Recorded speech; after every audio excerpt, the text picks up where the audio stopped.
তো বলছিলাম হযরত মুআজ রাদিয়াল্লাহু তাআলা আনহু বলেন, নবীজি সাল্লাল্লাহু আলাইহি সাল্লাম আমাকে 10টি বিষয়ে নসিহত করলেন। নাম্বার 1, ইয়া মুআজ লা তুশরিক বিল্লাহ, ও মুআজ আল্লাহর সাথে আর কাউকে শরীক করবে না। ওয়া ইন কুতিলতা আও হুররিকতা, যদিও তোমাকে এই শিরক না করার কারণে মেরে ফেলা হয়, মানে শিরক করলে মারবে না, তুমি বেঁচে যাবা, পুরস্কৃত হবা, আর শিরক না করলে তোমাকে মেরে ফেলা হবে, মরে যেও, তাও শিরক করো না।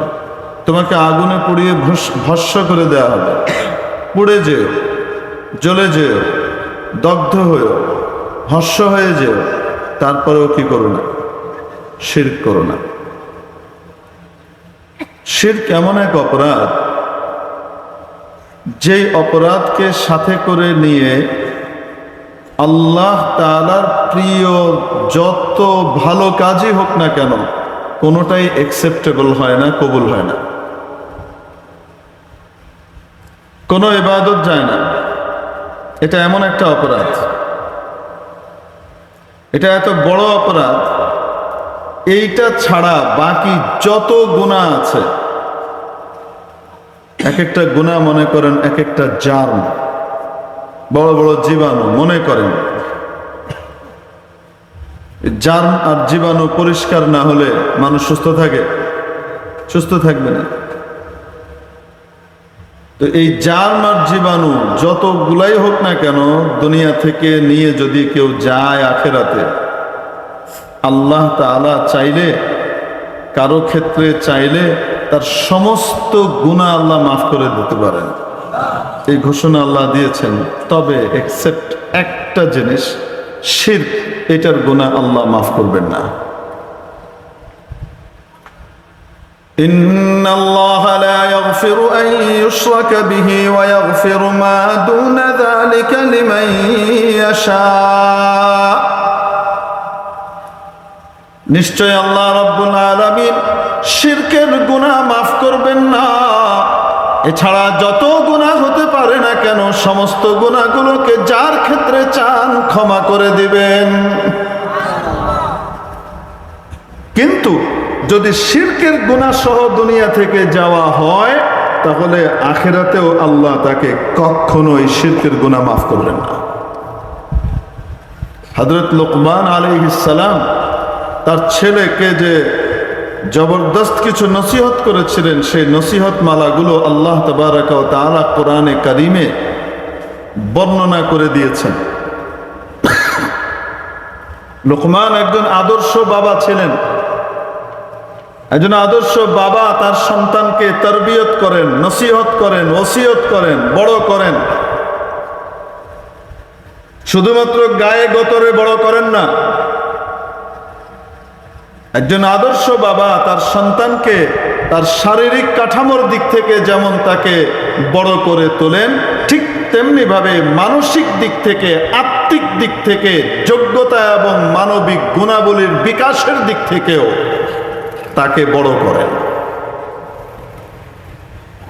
হযরত লুকমান একজন আদর্শ পিতা ছিলেন। একজন আদর্শ পিতা তার সন্তানকে কি কি নসিহত করছেন, আল্লাহ তাবারাকা ওয়া তাআলা সেই নসিহতগুলো কোরআনে কারিমে বিধৃত করে আমাকে আপনাকে জানিয়ে দিয়েছেন। ইয়া বুনাইয়া লা তুশরিক বিল্লাহ,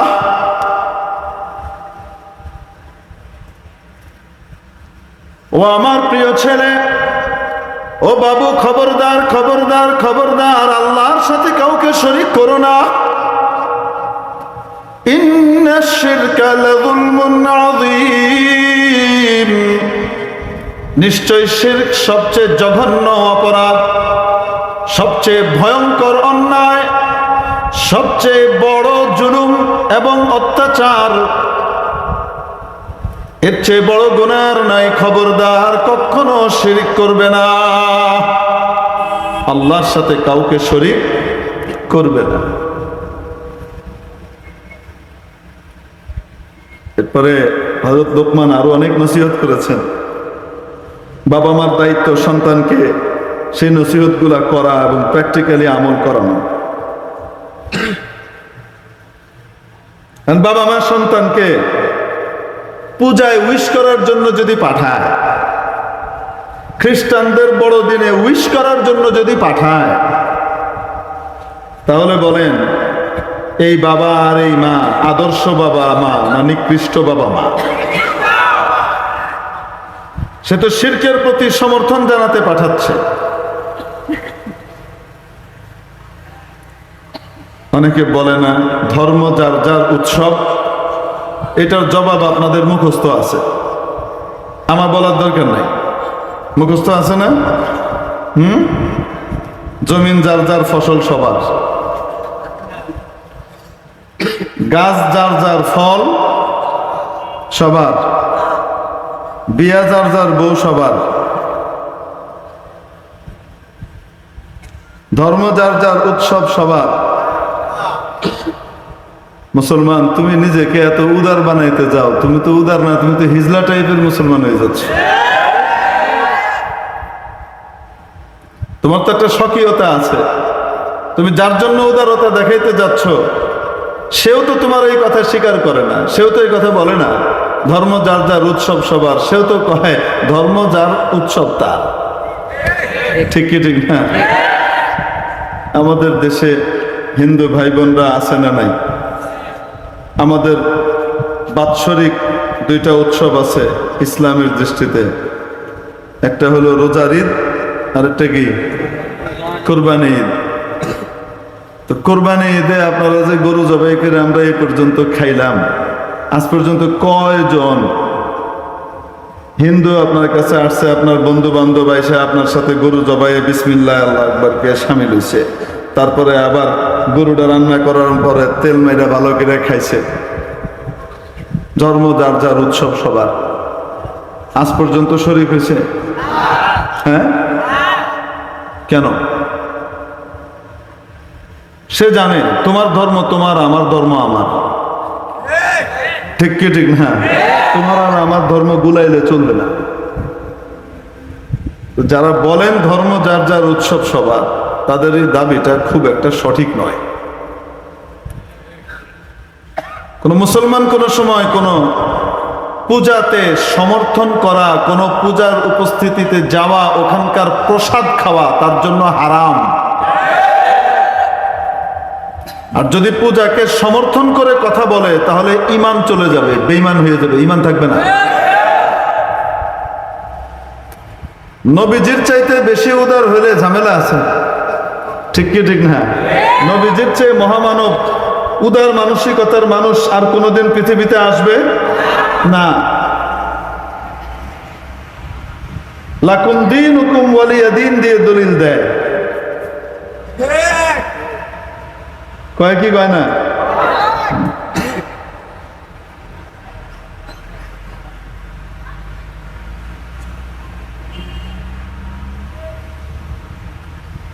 লাকুম দীনুকুম ওয়ালিয়া দীনের শেষ আয়াতটা তো খুব পড়ে, আগের গুলা পড়ে না। কুল ইয়া আইয়ুহাল কাফিরুন, গোটা কোরআনে কারিমে এই এক জায়গাতে আল্লাহ তাআলা কাফেরদেরকে এই কাফেরের দল এইভাবে খেতাব করছে, আর কখনো করে নাই। এরা একটা দাবি নিয়ে আসছিল, মুহাম্মদ আমাদের আপোষের সংঘাতের দরকার কি, একটা কাজ করে না মিলেমিশে করি। কয়ে কি একদিন আমরা তোমার মতো তোমাদের সাথে নামাজ পড়বো, আর একদিন তুমি আমাদের সাথে দেবদেবীর পূজা করবা, ভাগাভাগি। আমরা মিলেমিশে আসি, ধর্ম যার যার, উৎসব সবার। এরকম একটা উৎসব সবার করি না আমরা, অসুবিধাটা কি? তো আল্লাহ তাআলা এমন খেপা খেপছেন তাদের এই প্রস্তাবে। রাসূল সাল্লাল্লাহু আলাইহি সাল্লামকে বলতেছেন, এই মুহাম্মদ কুল, বলেন ইয়া আইয়ুহাল কাফিরুন, এই কাফেররা। এরকম জায়গাতে আপোষ নাই। লা আ'বুদু মা তা'বুদুন, তোমরা যেগুলার ইবাদত করো, উপাসনা করো, আমি সেগুলার উপাসনা করি না। ওয়ালা আনতুম আবিদুনা মা আ'বুদ, না আমি যার ইবাদত করি, যার উপাসনা করি, তোমরা তার ইবাদতকারী। তোমরা যে থিওরিতে আসো, এই থিওরিতে আমার রবের ইবাদত করা যায় না, এরকম গোজামিল ইবাদত আমার আল্লাহ লাগে না। তোমাদের দেব দেবী কবুল করতে পারে, আমার আল্লাহ এরকম গোজামিল ইবাদত কি করে না, ওনার ইবাদতকারী হইতে পারবা না ওই ইবাদত করা অবস্থায়। ওয়ালা আনা আবিদুম মা আবাদতুম, আর না তোমরা যার ইবাদত করেছো আমি তার ইবাদতকারী। বারবার একই কথা ঘুরে ফিরে বলতেছে। ওয়ালা আনতুম আবিদুনা মা আ'বুদ, আবার ওই একই কথা। আর না তোমরা তার ইবাদতকারী হতে পারবে যার ইবাদত আমি করি। বুঝলাম তো, দুইবার করে কয়ে নিলেন তো কথা, তো আর কি? লাকুম দীনুকুম ওয়ালিয়া দীন, তোমাদের জন্য তোমাদের দিন আছে, তোমাদের সংস্কৃতি আছে, তোমাদের সংবিধান আছে, তোমাদের কালচার আছে, আমারও একটা স্বতন্ত্র কালচার আছে, আমারও একটা স্বতন্ত্র দিন আছে। আমি আমার ধর্মীয় স্বাতন্ত্র্যকে বিসর্জন দিতে পারবো না। আয়াতের অর্থ কি আর কইলামটা কি? হযরত লুকমান তার সন্তানকে প্রথম নসিহত করেন, ইয়া বুনাইয়া লা তুশরিক বিল্লাহ, ও আমার বাবু খবরদার আল্লাহর সাথে কাউকে শরীক করবে না। এই শিরিক মুক্তির শিক্ষা জন্মের সাথে সাথে দেওয়ার জন্য বলা হয়েছে। কিসের সাথে সাথে? জন্মের সাথে সাথে। বিশ্বনবীর কালচারে, মহানবী সাল্লাল্লাহু আলাইহি সাল্লামের কালচারে একটা বাচ্চা জন্ম নেওয়ার পরে, নাড়ি কাটার পরে সে চিৎকার করে, কান্নাকাটি করে, সাফ করে প্রথম সুন্নত কি বলেন? ডান কানে কি, বাম কানে ইকামত। আজানে কি আছে? আল্লাহু আকবার, আল্লাহু আকবার। সামনে যা কিছু আছে সব ছোট, আল্লাহ বড়। পিছনে যতটুকু যেতে পারি সব ছোট, আল্লাহ বড়। আল্লাহু আকবার, আল্লাহু আকবার। ডানে যা কিছু আছে সব ছোট, আল্লাহ বড়। বামে যা কিছু থাকতে পারে পৃথিবীর শেষ মাথা পর্যন্ত সব ছোট, কে বড়? আশহাদু আল্লা ইলাহা ইল্লাল্লাহ, যেহেতু উনি একমাত্র বড়, ওনার সমকক্ষ কেউ নাই, অতএব সাক্ষ্য দিচ্ছি আমি তিনি ছাড়া আর কোনো ইবাদতের উপযুক্ত কেউ নাই, উনি ছাড়া উপাসনার উপযুক্ত কেউ নাই। এটা আবার রিপিট করা হয়, আশহাদু আল্লা ইলাহা ইল্লাল্লাহ, আমি সাক্ষ্য দিচ্ছি আল্লাহ ছাড়া আর কোনো মাবুদ নাই, আর কোনো উপাস্য নাই। আরে ছোট বাচ্চা কি বুঝে? কিছু বুঝে? রেকর্ডার একদম ফ্রেশ, ক্লিয়ার, রেকর্ডারে জমা হয়ে থাকবে, সময় মতো এটা রিটার্ন করবে। এটা এখন না, তার খালি মস্তিষ্কে কে বড়? ইবাদত শুধু কার? না সবার? উৎসব সবার। এটা হিগাইতেছে বাচ্চা। আশহাদু আন্না মুহাম্মাদার রাসূলুল্লাহ, আমি সাক্ষ্য দিচ্ছি মুহাম্মদ সাল্লাল্লাহু আলাইহি ওয়াসাল্লাম আল্লাহর রাসূল, বরণীয়, মাননীয়, অনুসরণীয়। উনি আল্লাহর তরফ থেকে আমাদের কাছে দূত হিসেবে এসেছেন, কিভাবে কি করতে হবে না করতে হবে প্র্যাকটিক্যালি দেখিয়ে দিয়েছেন। আবার সেই কথা, আশহাদু আন্না মুহাম্মাদার রাসূলুল্লাহ।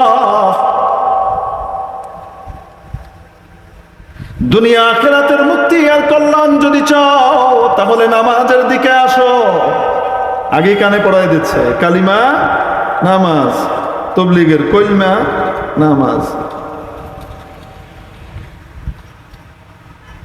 হাইয়া আলাস সালাহ, হাইয়া আলাস সালাহ। অনেকে মনে করে টাইম ওয়েস্ট, অফিসের কাজ করলে কত কিছু করা যায়, এই সময়টা খামাকে নষ্ট করে লাভ আছে? জবাব দিয়ে দেওয়া আছে, হাইয়া আলাল ফালাহ, হাইয়া আলাল ফালাহ। কল্যাণের দিকে আসো, মুক্তির দিকে এসো, সাফল্যের দিকে এসো।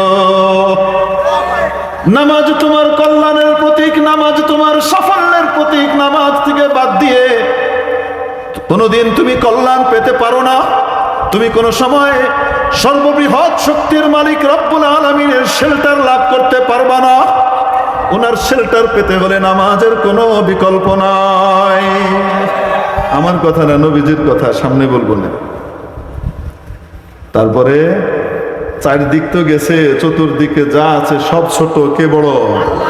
উপর নিচ বাকি আছে না নাই? আল্লাহু আকবার, আল্লাহু আকবার। নিচে যা কিছু আছে সব ছোট, আল্লাহ বড়। উপরে যা কিছু থাকতে পারে সব ছোট, কে বড়? অতএব লা ইলাহা ইল্লাল্লাহ, এই হলো ঘোষণা। এই ঘোষণা বাচ্চার কানে কানে দিয়ে দেওয়া হচ্ছে, খবরদার শিরক করো না। শিরকের কোনো গুঞ্জাইশ, কোনো সুযোগ নাই।